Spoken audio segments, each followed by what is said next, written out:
Special thanks of course to Cars of Somerset for providing the vehicle in this review, and for those of you who would like to check out maybe this vehicle's details or other vehicles that they have for sale, or even get them to find you a vehicle across the UK, then of course check out the link right below this video in the description to see all of those details.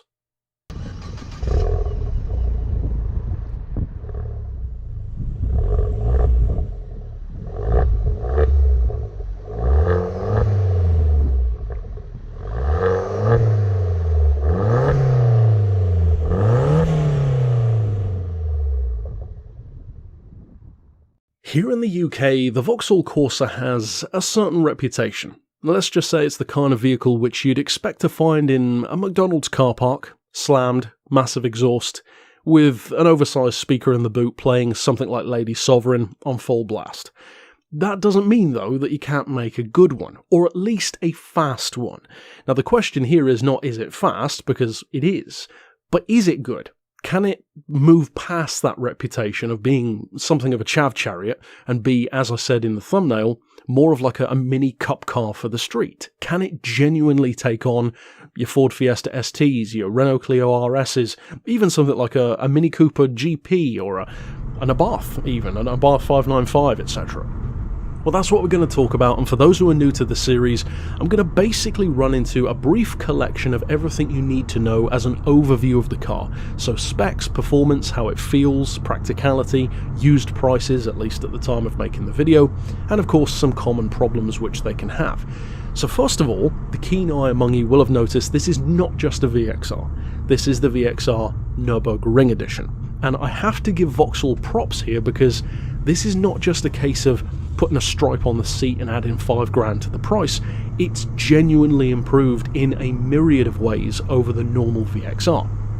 Now, the normal VXR has a 1.6 turbo inline 4, of course front wheel drive, manual gearbox, 190 or so horsepower, about 170 pound-feet of torque, and that's good for a 0 to 60 time, depending on who you ask, of about 7 seconds. Ranges from about 6.8 to 7.2, as I said, depending on who you ask. Top speed wise, around 140 miles an hour, and used prices are, let's say, pretty cheap, generally speaking, for a car of its caliber at least. Now this one, as I said, is improved more. You still get a 1.6 turbo 4, of course still front wheel drive, still a manual, but the power is up from 190 to about 202, and the torque is up from 170 pound-feet to about 207, which, for those who prefer Newton meters, is up from 230 to 280. So healthy improvements there. The weight is still around 1300 kilos, which might sound heavier than you'd be expecting, but again, newer cars are a little bit bigger, a little bit more technology put in there, so that's not too surprising. The performance is improved as well. Top speed wise, about 3 or 4 or so miles an hour quicker, and the 0 to 60 drops to around the mid 6-second range. So certainly quick. It is a genuinely fast little car. But obviously there's more to being fun, there's more to being good than just being fast. There are plenty of fast cars which aren't necessarily great or fun in any particular way. Now, what are the other improvements? Because more power is good, less weight, more torque, this is all the kind of boxes you want to be ticking, but what actual changes are there in terms of character, cornering, feel? Well, the brakes are improved with the Brembos that this one is using, the stability system and the ABS systems are improved as well. It has Remus exhaust pipes, the pretty distinctive twin pipes instead of the central triangular one on the normal VXR. It has a mechanical limited slip diff, which I'm probably going to come back to because that's pretty essential on something that's small with a lot of power in a front-wheel drive chassis. It's lowered as standard more than the normal VXR. It has, of course, all of the Nürburgring edition badging, including a nice little etching of the circuit in the headrests, etc., and a few little bits and bobs here and there that say Nürburgring edition. And the Bilstein dampers are an improvement as well. So across the board, they put actual effort into putting good name parts, good name brands into making this car the more hardcore version. Now technically there's also another kind of end of run version for this VXR, but we're just going to be focusing primarily on this Nürburgring edition. Now in terms of pricing, at least here in the UK, for the Nürburgring edition you're looking to enter the market currently at about $5 grand, or a fraction under. That's for like an 80-90,000 mile car.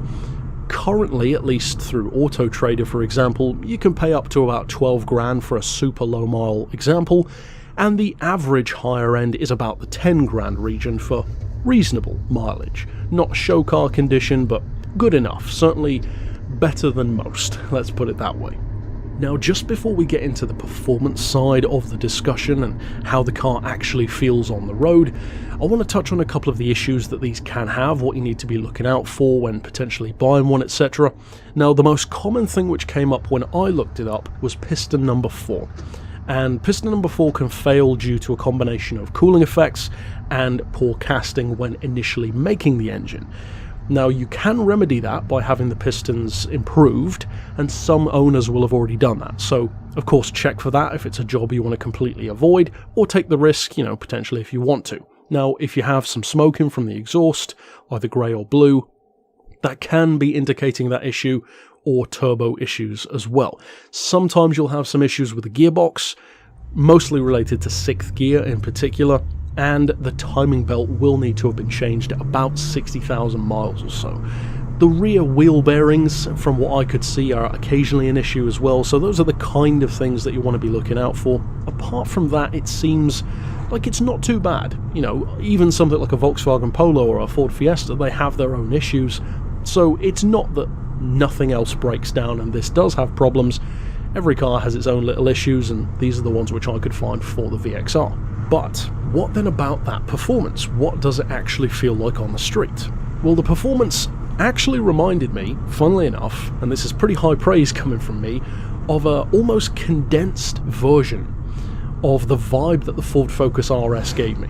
And I know it's probably sacrilege, especially to like Britain's equivalent of the Ford versus Chevy thing. In England it's more like Ford versus Vauxhall, because to liken it to a Ford is, as I said, probably a bad idea. You should be likening it to, I guess, an Astra VXR, but I really like the Focus RS. I reviewed it here on the channel and it was a lot of fun. This really reminded me of, like I mentioned, a condensed, chunkier, smaller version of that car. Now, I didn't like it as much, don't get me wrong, but it was similar enough to give me those kind of vibes. Now, one of the things which I think was a great choice, kind of an essential one really, was that mechanical diff improvement, the limited slip diff, because putting 202 horsepower through a front-wheel drive small car could fairly quickly result in having cumbersome handling, a lot of torque steer off the line, even heavy steering when you really floor it. So what does it feel like in that regard? Well, put simply, you don't need to worry. This thing is great through corners. It was a huge amount of fun, and it's really where you can feel the benefit of how much smaller a Corsa is than something like the Ford Focus RS. Of course, get out on the open road, and a car like this obviously doesn't stand a chance against something like the Focus RS. It's a different caliber of hot hatch. But through corners, you almost feel like you can, in effect, use more of what this car has to offer than something like a Focus or another larger one like a Civic or a Golf. Yes, they're faster overall, but this just has even more chuckability. And there's another hot hatch coming to the channel in a couple of days, the Abarth 595, which has a similar kind of vibe, albeit in a less powerful form in that car. I would say that despite its reputation, this car was really fun to drive. It's not the kind of vehicle that I would personally buy if I was going to get a hot hatch, and of course there are still a number of hot hatches which I haven't driven, but I will definitely say, as the thumbnail alluded to, that it very pleasantly surprised me. It's the kind of car which for some people will never be able to shake its reputation, and trust me, I completely understand where that sentiment comes from, and I wouldn't necessarily disagree with it. If you drive a Corsa VXR, or any Corsa really that's sports or performance oriented in any way, you are going to be judged. So if you want to buy a car like this, then you need to be prepared for that. If you're a younger driver who loves the Corsa, you couldn't care less about that image because you just want the car. Maybe you even embrace that image. It's more so the older drivers, maybe if you're in at least your mid-20s, moving on above that, then, and of course the older you get, the probably less interested in the car you're going to be, but that is more the age group who's going to be more concerned maybe with having that Corsa badge on the car. For me, for example, it's kind of like the Range Rover thing. The Range Rover SVR was one of my favourite cars I drove this year, but I'm not really a Range Rover kind of guy, so even then I don't know if I'd actually buy one. For me, it's similar with the Corsa. It's a great little motor, but the biggest drawback is the reputation, at least here in England, that the Corsa has. No matter how good this car is, this could literally have all-wheel drive, a sequential gearbox, and do 0 to 60 in 3.5 seconds, and it would still be viewed by many people, and hands up, even myself, before driving one, would have included the car in this as a chav chariot. And that's never going to change, because it just is that car. And I think Vauxhall have made some attempts to move away from that with other vehicles, such as, for example, replacing the Vectra with the Insignia and the associated VXR of that one. But for the Corsa, they haven't tried to do that as much, probably because the Corsa is such an iconic car. I mean, so's the Vectra, but the Corsa probably even more so. And, I mean, it gets the sales, so clearly the people who do buy them do love them. Ultimately, though, I was very, very happy with the experience of this car. It certainly exceeded my expectations, and to be clear, I never expected it to be bad. I just didn't really have particularly high hopes for it. I knew it would be quick. Funnily enough, again, kind of like the Range Rover. I knew it would be quick, I knew it had decent power, I knew it was a hot hatch, so on a certain level it had to be good enough to compete with a number of those other great rivals from Renault and Volkswagen, etc. Ford, of course, its best rival. But I just didn't expect to be wowed. The standout for me is easily how good that front-wheel drive chassis feels despite its power, and especially despite its torque. Putting 280 Newton meters through the front wheels, stock of course being relative on a pre-tuned hot hatch, that's not necessarily an easy task. You could easily mess that up, you could easily make it have awful handling. They did a great job. Honestly, a great job. The handling is really good. Some criticism has been made about the brakes. I believe it shares brakes, or the normal VXR I should say, shares brakes with the Astra diesel, I believe. This one though, as I already mentioned, with the uprated Brembos and a number of other improvements, the suspension, etc, etc, I think it feels pretty great. This to me is the kind of car where you could drive it and have your mind changed completely about the Corsa and its image. Me, for example, as I said, was pleasantly surprised, but I still would never be interested in buying one, because just like with the Range Rover, that's not really my kind of scene. If you are already a Corsa fan, if you already like them, and if the idea of a VXR or a Nurburgring edition is like your dream little hot hatch at the moment, then you won't be disappointed. I can definitely say that. Trust me, it offers everything you would want from something like this. Great handling, tons of grip, the brakes are good, the performance is very strong. Of course, you've got that lovely little turbo whistle as well. Like I said, kind of like a mini Ford Focus RS. The looks are pretty good, I would say.